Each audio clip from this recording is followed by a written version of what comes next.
Ky është një lajm miq të dashur vërtet shumë i mirë dhe shumë i domosdoshëm, në veçanti për ne shqiptarët që udhtojmë shpesh në vendlindje, por edhe për shtetasit e vendeve tona që po udhtojnë tani gjithnjë e më shpesh në vendet e Bashkimit Evropian, si dhe natyrisht për bizneset nga Bashkimi Evropian, por edhe nga vendet tona të rajonit.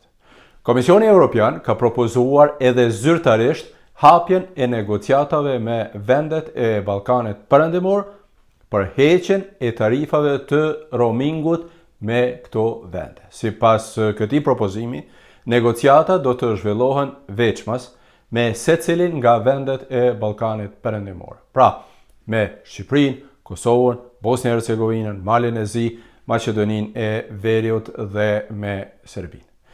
Deri tani nuk dihet sakt sa do të zgjasin këto bisedime dhe kur do të arrihet marrëveshja përfundimtare për heqjen e roamingut për vendet e Ballkanit Perëndimor, por pas marrëveshjeve në Kosovë, në Shqipëri, Maqedoni të Veriut dhe vendet e tjera, që i përmenda pak më lart, nuk do të ketë roaming, që do të thotë se atje do të mund të përdoren këta telefonat tanë celular pa kosto shtesë. Kjo do të thotë që ne pra që kemi numra nga vendet e Bashkimit Evropian, nuk kemi më nevojë të ndrojmë kartelat apo të blejmë ndonjë numër tjetër siç kemi bërë deri tani, por mund të përdorim thjesht numrat tonë pa kosto shtesë. Kjo do të thotë natyrisht që edhe shtetasit e Shqipërisë, të Kosovës, Maqedonisë së Veriut dhe vendeve të tjera të Ballkanit Perëndimor mund të përdorin numrat e tyre në vendet e Bashkimit Evropian pa kosto shtesë.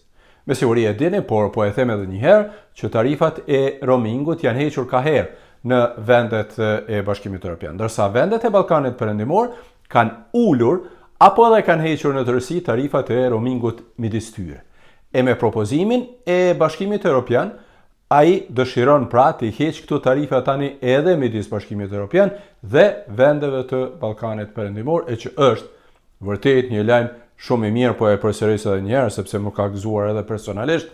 Për të gjithë ata pra është i mirë që udhtojnë shumë e shqiptarët me siguri që janë aty. Siç e thash, vendimi përfundimtar akoma nuk është marrë sepse tani fillojnë procedurat. Komisionit Evropian i duhet zyrtarisht edhe mandati nga Këshilli i Evropës, por më rëndësi është që tani ka filluar pra procedura dhe se pritet së shpejti që këto të konkretizohen. E kur të ndodh, unë me siguri që do ta përcjell me shumë vëmendje këtë proces. Shpresoj shumë që kjo do të ndodh para pushimeve të verës, por unë do ta ndjek me shumë vëmendje këtë proces dhe do t'ju informoj me të gjitha informacionet e rëndësishme rreth kësaj çështje. E të mos harrojmë se ky është edhe një sinjal shumë i mirë politik, sepse dëshmon që Bashkimi Evropian do të afrojë edhe më shumë vendet e Ballkanit Perëndimor me Brukselin. Megjithatë, mundësia e integrimit gradual të rajonit të Ballkanit Perëndimor, siç e dini, është e parashikuar edhe në planin e rritjes së Ballkanit Perëndimor.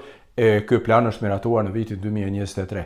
E për fat të mirë tani edhe Kosova ka hequr pak a shumë të gjitha masat dhe mund të përkushtohet procesit të integrimeve evropiane me plot fuqinë e saj. Sidoqoftë, unë do të ndjek pra me vëmendje të gjitha procedurat dhe do t'ju informoj me kohë. Ndërsa ju, mos harroni të abonoheni në kanalet e mia dhe besoj shumë që do ta shpërndani këtë informacion sepse është një lajm i mirë, e lajmeve të mira me siguri që ju gëzohemi të gjithë ne. Faleminderit dhe mirupafshim.